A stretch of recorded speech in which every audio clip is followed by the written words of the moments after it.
I was quite shocked, and it was pretty staggering, the numbers, and I had no idea. So I'm gonna share this graph that I made, and we're just gonna walk through some of these numbers. You take the blue pill, the story ends. You take the red pill, you stay in Wonderland, and I show you how deep the rabbit hole goes.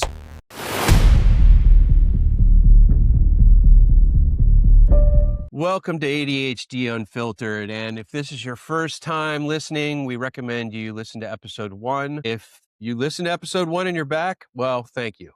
Glad to hear that you want to go down that rabbit hole and see where this story goes. So we're going to start this one a little different. Mike was actually doing some digging and getting statistics on ADHD, and to be honest, I was quite shocked, and it was pretty staggering, the numbers, and I had no idea. So I'm gonna share this graph that I made, and we're just gonna walk through some of these numbers. So this is all estimates, obviously, and it's based on certain prevalence studies, and I'm not really fully sure what that means. But if we take those numbers and we look, approximately 7 million U.S. children have been diagnosed with ADHD, that number is just crazy. And then we look at the US adults, we got 15.5 million. And then we go to global. So global children is 129 million. Global adults for persistent, we have persistent versus broad. And persistent means, you pretty much fall into all those, the main ADHD traits. 140 million globally. And now if we take that broad number, which means you have certain traits, maybe not all of them, and it's kind of that wider state, we're at 366 million people worldwide. Now, this is estimated diagnosed, and we know there's a lot of people undiagnosed. Yeah, you look at those numbers and it's like, wow, I mean, this is crazy. And just to put that in perspective, at 366 million, the population of the US with current census data as of December 2025 is about 349 million people. So worldwide, on the broad spectrum of the ADHD traits, we could fit everybody in the United States and actually even go over our population. So I think in a later episode, I want to dig into these numbers deeper. I'm curious how this has changed over the years. And I want to go back and kind of do maybe break this down into over 5-year period, maybe from 2000 to current. And then it'd be interesting to see over the next year or two to rerun all these numbers and see how it changed. But yeah, we're looking at a very large chunk of the world. And if you were to break these down into percentages, I think it falls into that 5 to 7% range. And if we were to take a look at autism, we know that autism has grown quite rapidly over the years. It probably even, I don't even know, it might even blow these numbers away. So it'd be interesting also to see the autism versus ADHD side. But we just thought that was interesting and wanted to share it with everybody.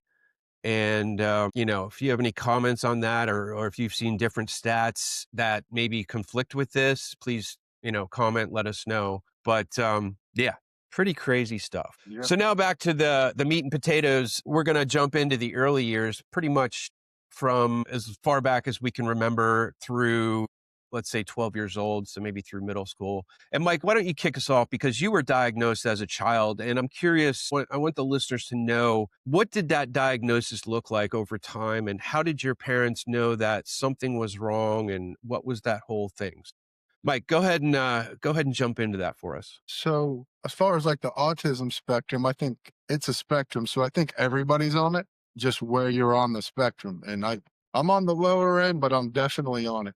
But when it comes to the ADHD, so they started running different tests on me in the 3rd and 4th grade. They didn't know what was going on. They started, school said I had some problems, was good in school, but just wasn't like everybody else.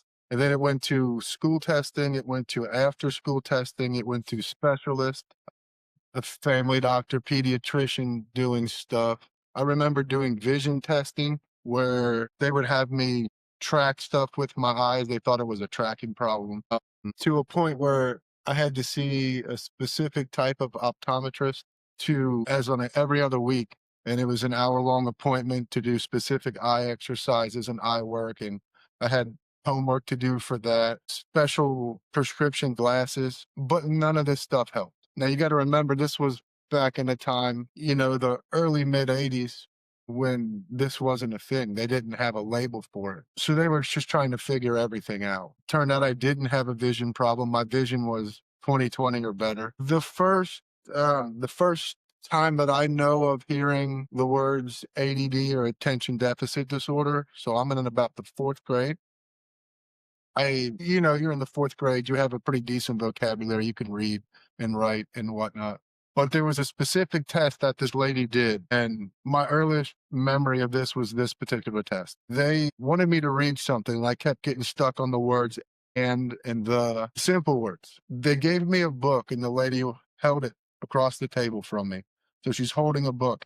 And at the time, I was, a little boy. I was into dinosaurs or whatever. She had me start reading the book. And as she's holding it, she would move it closer, move it back, spin the book different ways, tilt it. And I would get stuck on the word the or and, didn't know what I was reading, but I could read Tyrannosaurus Rex, Bronchiosaurus, and they would actively spin it and I could keep up the rhythm. That was the first mentioning of, hey, we think he has this attention deficit disorder. That was the very first mention of it that I know of. From there, we even changed me from one school to a new school, from the end of fourth grade to fifth grade. Maybe a new environment would help. Nothing they did help. I was in after school programs. There was a learning center. So I would go to school all day and then have to spend an hour or two, 3 nights a week at a learning center, getting additional help and tutoring. And that wasn't working. But that was the beginning of the actual diagnosis of the ADHD. So it didn't become official until I was around between 11 and 13 years old. And when I mean official, that is when they officially said it, and then I started on medications. Before then, it had been tossed around, but there was no medication. Yeah, and then the medication we started with back then, obviously, was I think we Ritalin and stuff. Yeah, just it was. I think the testing for it now is a lot more streamlined. Back then, it was months and years of every random thing under the sun. I don't know if that was the right way to do it. I don't think it was. Now it's obviously more specialized, but I think also a part of that now, this needs to be said.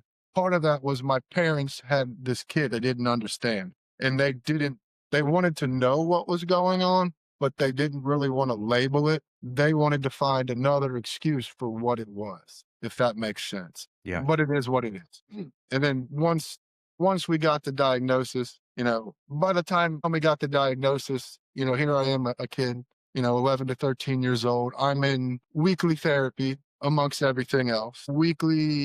Actually bi-weekly psychiatrist appointment, obviously for your medication regulation. I mean, and by the age of 14, I was in the doctor for having stomach ulcers and puking up blood.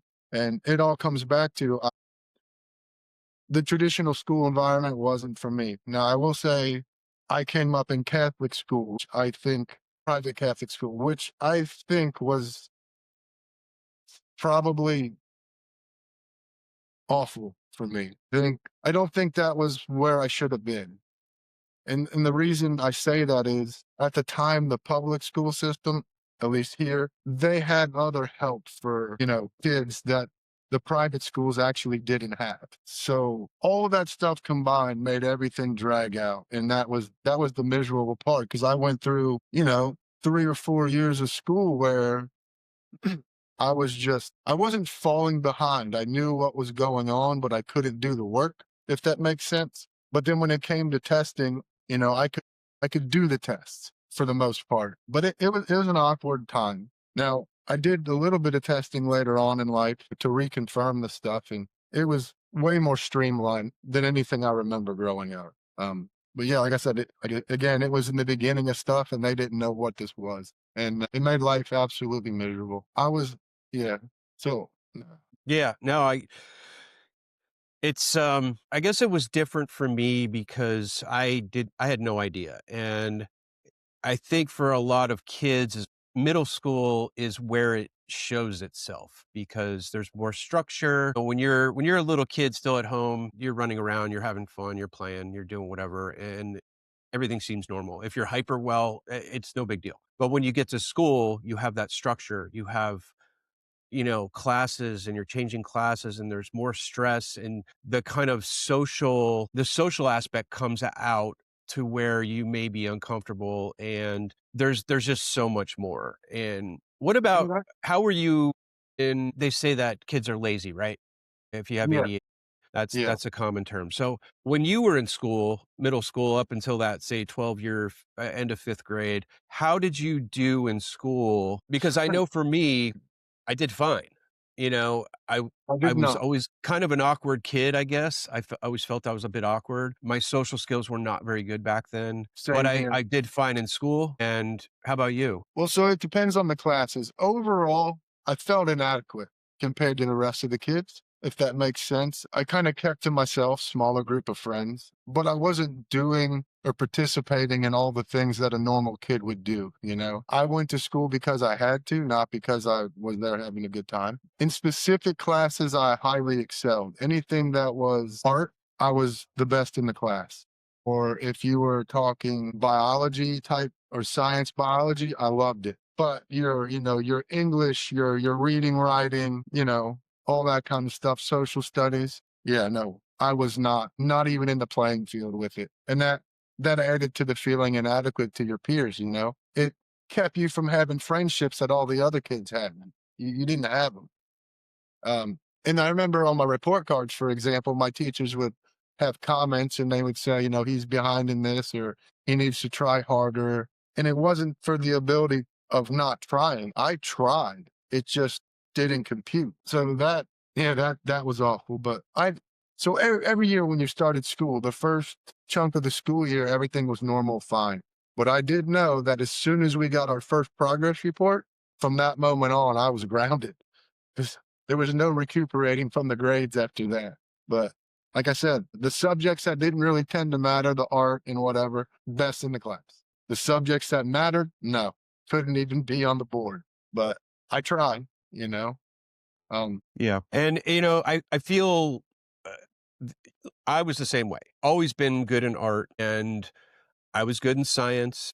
Terrible I was good at spelling, I won a was bunch not. of spelling bees, but when it came to test time, if I had to read, number 1, reading was a nightmare because I would reread the same stuff 6 times because I would Word forget. problems. Word problems were awful. Absolutely awful. Yeah. Yeah, anything with that. When it came to test time, I wouldn't test well because I would forget. I couldn't The index was always broken, and, I had the knowledge and it was there, but I couldn't pull it. I couldn't retract it on point. And when you're under stress of a test, you're like, "Oh my god."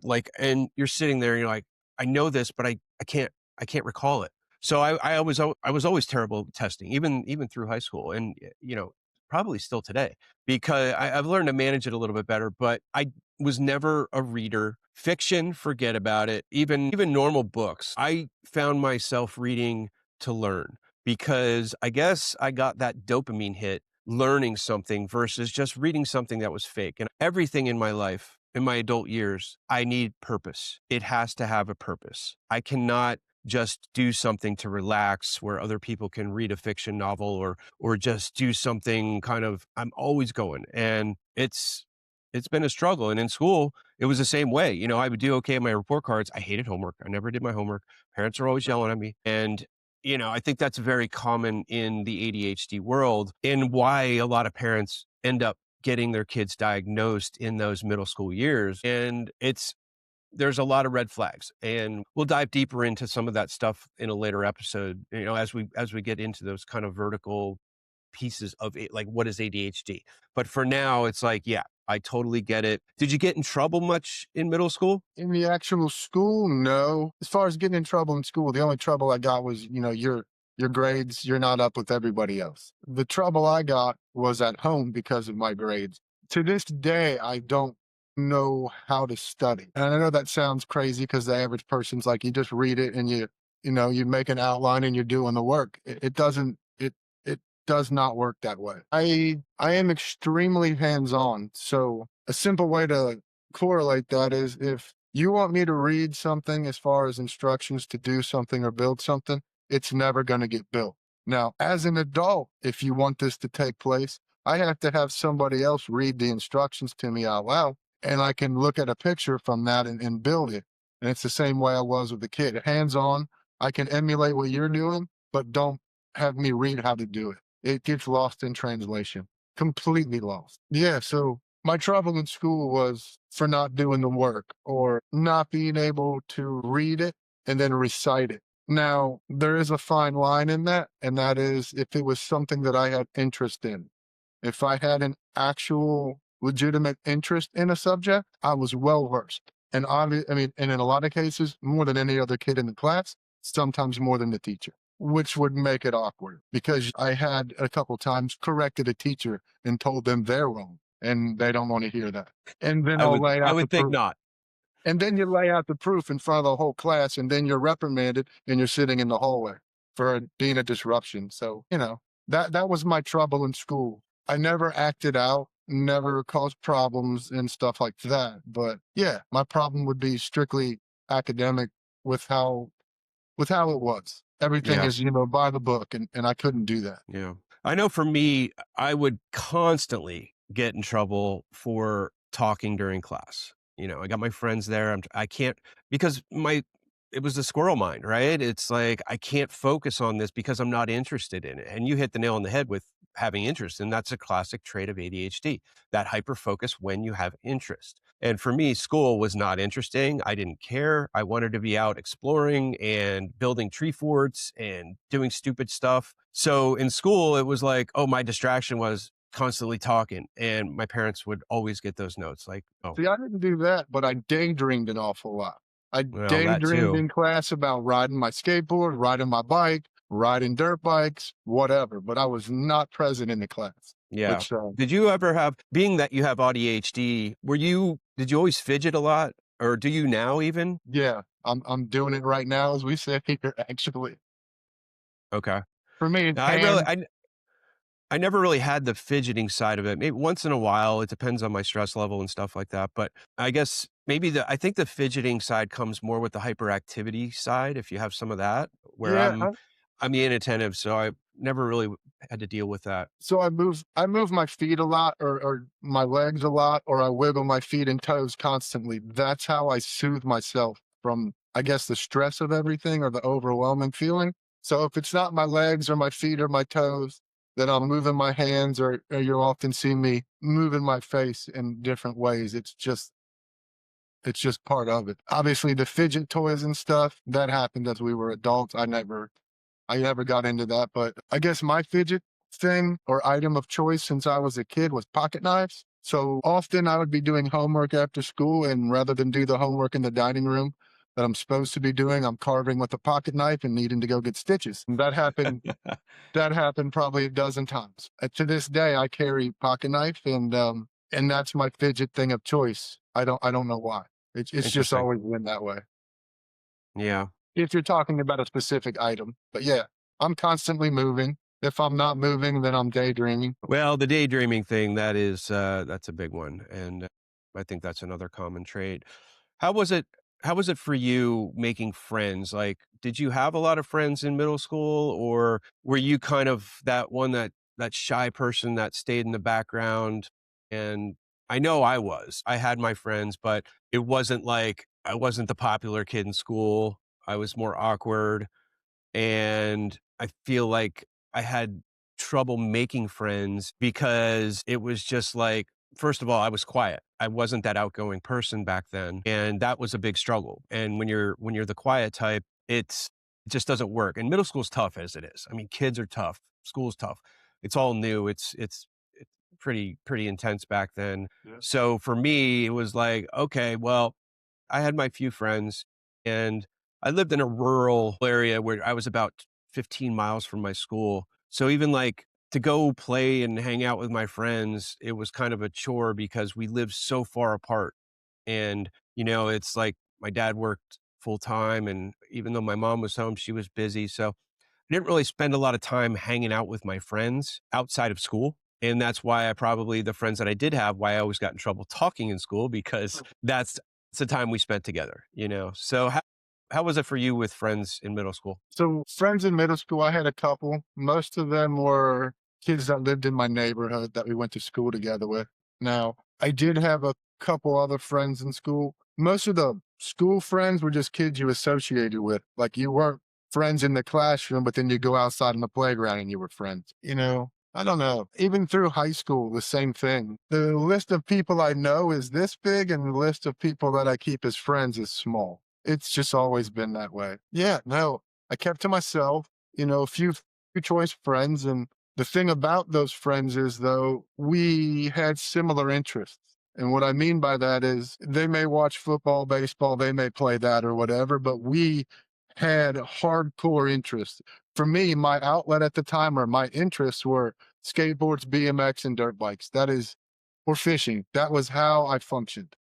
Those were my dopamine hits. That's how I functioned. We may not be great buddies in school, but if I whipped out a dirt wheels or a dirt bike magazine or a skateboard magazine and you're like, let me see that, I ride a skateboard, we were fast friends instantly. Yeah, like that kind of stuff. And then some of those people, like I said, I switched schools from fourth into fifth grade, and I am still friends with my core friends from the fifth grade to this day. That's You cool. know, I think that's a little odd because I don't know a lot of people that have those friends like that. But yeah, Yeah. definitely kept to myself, small friend group, and it's more along the lines of the special interest friend group, if you know what I mean. You So know, would you say with your friend, were you ever fake? Like, who did you pretend to be, or did you just belong? You know, because I feel like a lot of times, and I agree with you, you find that common interest, which is harder to do as an adult. You meet so many yeah, people, and it's very hard to make friends as an adult because everyone is so rigid. Everyone has their beliefs and their thoughts and everything else. And when you're a kid, it's very different. Like it's much looser. Obviously, people weren't stuck in their ways yet. So do you feel like you tried to force things, or you just kind of it no, flowed naturally? it never occurred to me anything like that. Like I clearly knew I was different. I felt different. I didn't really care to have those people as friends. If we didn't have a special interest that bonded us together, I didn't need you as a friend. I knew I had to get through the day until 3 o'clock, and then I was good. I didn't want to be your friend. I didn't need to associate with you. I just kept to myself, daydreamed, and kept quiet. But that being said, I remember as far as grade school, one thing that did activate me was you have a couple friends and everybody's all, I'm dating this girl, or oh, this is my girlfriend. I didn't have that. I didn't have that. I didn't talk to a girl or have a girlfriend until the last 2 or 3 weeks of eighth grade. And every other kid has a girlfriend in fifth grade and sixth grade. And I kind of felt left out about that, but I don't know. By the time you hit the end of eighth grade, the last 2 or 3 weeks, and then I got a super hot girlfriend, everybody's like, how does this happen? I don't know. But yeah, Well, I kind of, congratulations. Yeah, no, I didn't have a girlfriend in middle nah, school. You know, it wasn't until high school, and I was okay with it. I was more I was that exploratory person. I hunted with my dad, and that was one of my favorite things to do when I turned 12. And even before then, I was always outside because again, we had 3 acres. We lived in the woods or near, we had woods behind us. So I'd be out building tree forts, I'd be out exploring the woods, I'd be out, playing with GI Joes and making up scenes, being creative. I find this big tree with a root cluster underneath, and I'd have this whole thing set up, with GI Joes. So it was just fun stuff like that. And I did I the felt, same thing. yeah, I I did the felt like exact I same had a thing. pretty normal childhood, other than the fact that I would get in trouble all the time. And which brings up another interesting point. So I got Did you? grounded all the time. I'm still grounded, like I said last time. Yeah. Quick Well, question, side note. Did you yep. blow your GI Joes up? Because I did that constantly. I don't think I got to that level yet, but we'll get into that a couple years later. Yeah, I was in grade school. I'd spend any kind of allowance I got at the fireworks store, and I'd blow up my GI Joes with real explosions. Nice. Get those It was M80s. weird. Yeah, Lucky you didn't take your hand off. But yeah, I feel like ADHD and authority don't mix. yeah, no, And that's why I would get in trouble all the time. I would get grounded all the time. And I would go do the same thing the next day and get 100%. grounded again. Like it was just a vicious cycle that I didn't seem to care. Yeah. And I was no just matter going if to I ask got, you that. I was just yeah, going no to ask matter you how much about I that. got punished, go ahead. I was going to ask you that. So I had no fear of the consequences of being in trouble whatsoever. I would do something knowing I'm getting it in trouble and I would enjoy every minute of it. I would get in trouble. I would be in trouble and actively do it again. And you know why? Because there's a reason, and it's an ADHD trait. Yeah, it is. You do it because it becomes a dopamine hit. Exactly. Your body is craving that dopamine, and someone saying you did a good job is a good thing, but you get a much more of a hit if you are doing wrong and getting into trouble and going down that path and getting because It's it's like the just like your parent you're just like, okay, yeah, let's.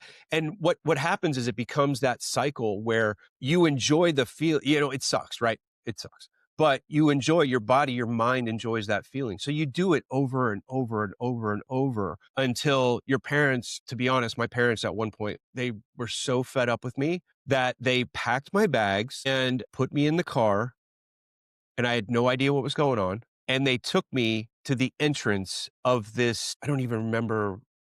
It was kind of like a behavioral health place for troubled kids. And it scared the crap out of me. Obviously, I was crying, and they're like, next time we're leaving you here. Like, that's how bad it yeah. got, where I was just in trouble all the time. And of course, probably a few days later, I went and got in trouble again. But, that scared the crap out of me and really made me think like, I'm just a terrible person. I'm just a bad kid. And I never knew why, because back then I had no diagnosis and I wasn't hyper, and it just kind of went on. So You know, it now that was, it was interesting times. And this was probably late middle school. yeah. So now that you mentioned that, I will say that I never felt like I was a bad kid, but by the age of 14, the police had been to my house a dozen times. And half of those times would be my parents calling the police to try to scare me or calm me down. 14 years old, just started freshman year of high school, and I'm in downtown for traffic violations for running from the police on dirt bikes. Fast forward to what you said just a few minutes ago, age of 17, and I was locked in an institution for 2.5 weeks for being out of control and anger management and needing help. I was completely out of control and I guess in a way, you can do things which are fun and whatnot, and you get a little dopamine hit. But I think the stuff that you risked the getting in trouble for and that you did get in trouble for, the dopamine hit from that stuff was way greater than, hey, you did a good job and a pat on the back. The confrontation from doing something wrong added extra dopamine levels, and I thrived off of that. So I would 100% argue about anything, and it Yeah, ended me me too. wrong. I was always a combative person, and I Yeah. always think I was right and fought with my dad all the time. Like, it was Yeah. bad. Yeah. And I didn't know why. Now I do, and I feel bad, but I didn't know. So it's another thing for parents to kind of watch out for, is all those points. Like, they're not necessarily, now there are bad kids out there, right? We can't say that, but it's a sign when you see that combative side, or that it seems like they like to make trouble and get in trouble, along with possible other symptoms. Now you start to put it together and formulate this stuff is all kind of coming together. And my daughter's the same way. She's 14. She gets so defensive and raises her voice, and I'm like, relax, we're just talking. And it seems like no matter what, she always comes back. And that's because, again, ADHD people. Now, I don't know. I've been watching for signs. My wife says, no, no, no, no. But again, it's one of those things you have to keep an eye on. And there are some signs, but I haven't seen anything crazy heavy yet. But that's because people with ADHD do not know how to handle and control their emotions. And that is 100%. another classic trait. The outbursts, the raising your voice for no reason, all these things fall into that category. And there might be some crossover with autism. I'm not as familiar with that side of it, and maybe you can shed some light on that. But on the ADHD side, even to this day, you know how many holes I've punched in sheetrock walls over the years? I am a master. I am a master at patching holes, because I fly off the handle and the first thing to go is the sheetrock. Yep. And I've been that way since a kid. You know, I when I was probably, oh geez, I don't remember. I don't know, 15, 16. My dad and I got in a huge fight in the garage. I don't remember what it was about, but we had some 4x6 wooden posts, beams, supports in the middle of the garage. And it was either him or the pole. So I chose the pole, and I snapped my fifth metacarpal. And my adrenaline was so heavy, like I didn't even know it. Like it didn't hurt, it didn't anything. So I go up in my room, and it started to swell pretty quickly. And then my dad comes up later that night to we both kind of apologize. And I'm like, Dad, I think I broke my hand. And by then it was like a baseball. And he's like, does it hurt? Or I'm like, no. But so I woke up in the morning. Sure enough, it was still swollen. So we went to the hospital, had to get a cast on it, boxer break. But again, it was like that surge of, and it was probably the stupidest thing in the world, like the reason it happened. But I couldn't control my emotions. And I did it again 6 months later, punched the garage wall or the shed wall, snapped it in the same place. So, I don't know if you've had any aggressiveness like that or Yeah. just emotion back in those early years. Yeah. That's actually why I had to go do the 2.5 weeks in the facility. I learned how to do drywall repair about 10 or 11 years old. I would take out my frustration in my bedroom. I'd open the closet and I'd start throwing my little Chinese stars and then a BB gun into the closet wall and hold it all up, and had to learn how to fix that. A little later in life, I remember not being allowed to use the phone, and my parents locked the phone in their bedroom, and the door was locked, and I punched right through the wall, reached inside and opened the door and got the phone. And then from that point on, it was just constant drywall damage. You get mad and hit something. Now, I did have a pretty interesting experience about the age of 16, 17, which is a little bit beyond the drywall damage. So I grew up racing motocross on dirt bikes. And I had a buddy I was friends with at the time that did not ride. They couldn't afford it. But he thought he knew everything about it. And he had zero experience. He was really good on the pedal bike, but zero on the motocross bike. And he happened to stay over at the house, and we were in the garage, and I was prepping my one bike to go out and ride it. And it's a 2-car garage with 2 doors, one's up, one's down. And in the bay where the door was down is where my dirt bikes were. And I was prepping it, and he's in my ear telling me, you're doing this wrong, you're doing that wrong. I got so mad that I wanted to hit him, and I didn't hit him. I grabbed an actual crowbar that was sitting there. And the funny thing is, my dad can confirm the story. I had it across my lap and I shoved it down so hard with such force, it bent a crowbar that's this big around steel. It bent it into a V over my legs. Threw that down and tackled him through the metal garage door. Nothing happened. We were still friends after that, but it was like an explosive outburst. But I do remember after the fact, my dad picking up the crowbar, holding it like this and saying, holy crap, like what? How is this even possible? Yeah, I definitely broke stuff. I definitely did that. It was a definite issue for me. Gotcha. There's nothing Yeah. I could And do about it. I think it's pretty common with ADHD people because you just can't control those emotions. So, well, we're at let's see, we're at about 42 minutes now.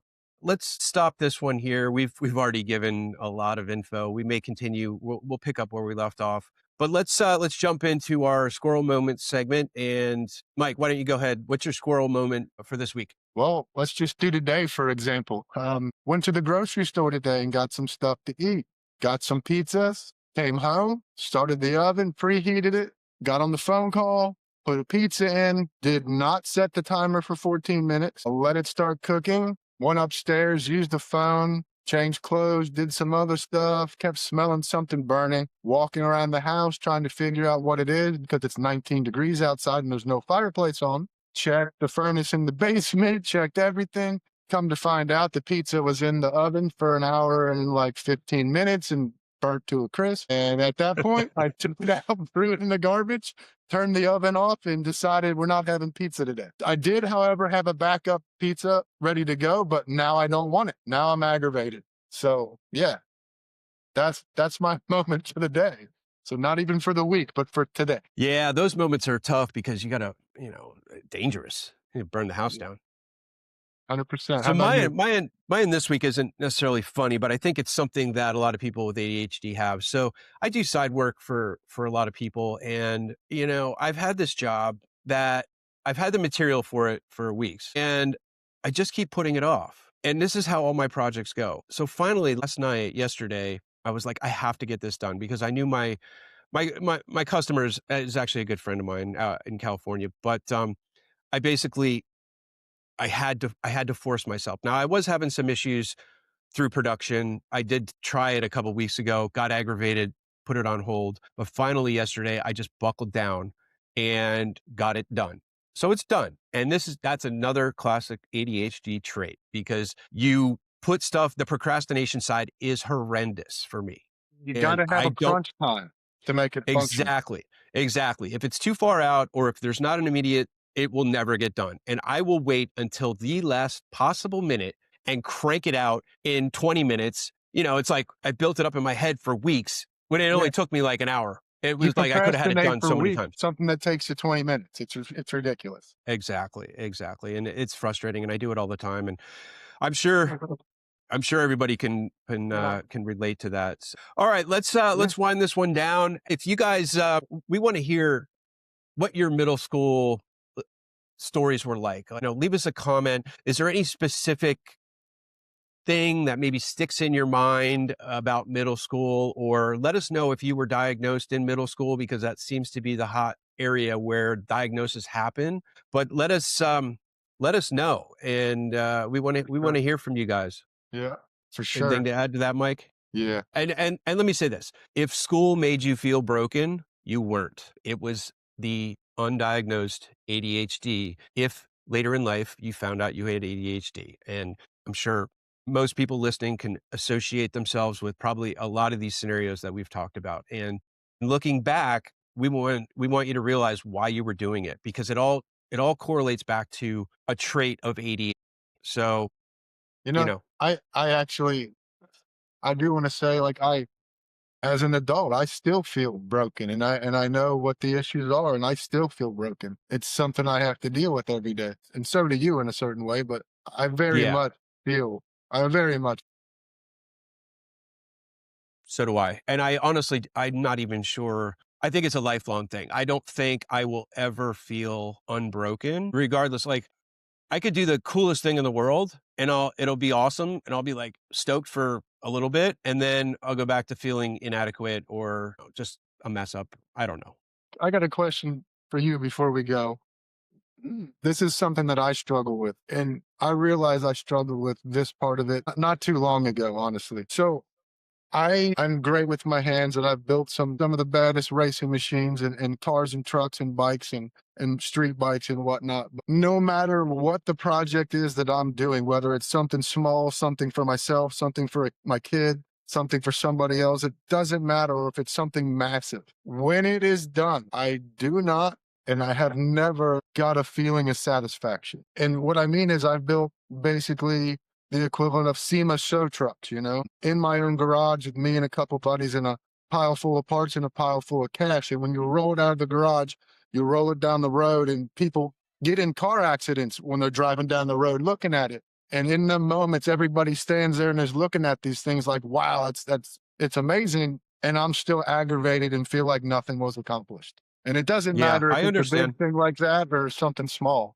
I've never got the feeling of satisfaction. I mean, I've built some awesome stuff and I do get satisfaction, but I think I'm always searching for approval or something from everybody else that I shouldn't even care about. Right. And I do the same. it's kind of like, yes, I'm happy with it, but just because I'm happy with it, I need to hear that other people like it. Like, what do you think? What do you think? And I'm always asking, what do you think of this? Is this cool? Like, and even though I know it's cool. And as long Yeah. as I'm happy with it, that's all that should matter. But I'm always seeking that approval and it's tough. Me So I too. hear Now, you. now I will say, like on those things or on motorcycles, I'm fine hiding behind the helmet or hiding behind window tint. I love that you like it. Or if you meet it in the parking lot or a gas station, it's awesome. I love people's reactions, but I don't want them to know I'm the one who it belongs to. I have a fear of that. It's Yeah. it's in my head, but there's no satisfaction no matter how nice or how cool it is, no matter how much you like it. As long as you know I'm not associated, you cannot associate me with it, then I enjoy that. But if you're going to associate me with that item, I don't know how to process that. It's weird. I was just curious. Yeah, definitely can relate. So Yeah. thanks for joining us, everyone, on this second episode. And if you like what you hear, want to hear more, please subscribe, like this video. Really helps us out. We're trying to grow this. And our next one, we're actually going to do a special New Year's episode, and we're going to get into some, like, let's look at how do you handle New Year's, the upcoming year? What do we hope to get out of 2026? Stuff like that. So that's going to be a fast follow. We're going to release that on New Year's Day. So again, from Mike and I, thanks everyone for tuning in, and we hope to see you on the next one. Have a good one. Sure. You know something. You feel it. You've felt it your entire life that there's something wrong with the world. You don't know what it is, but it's there.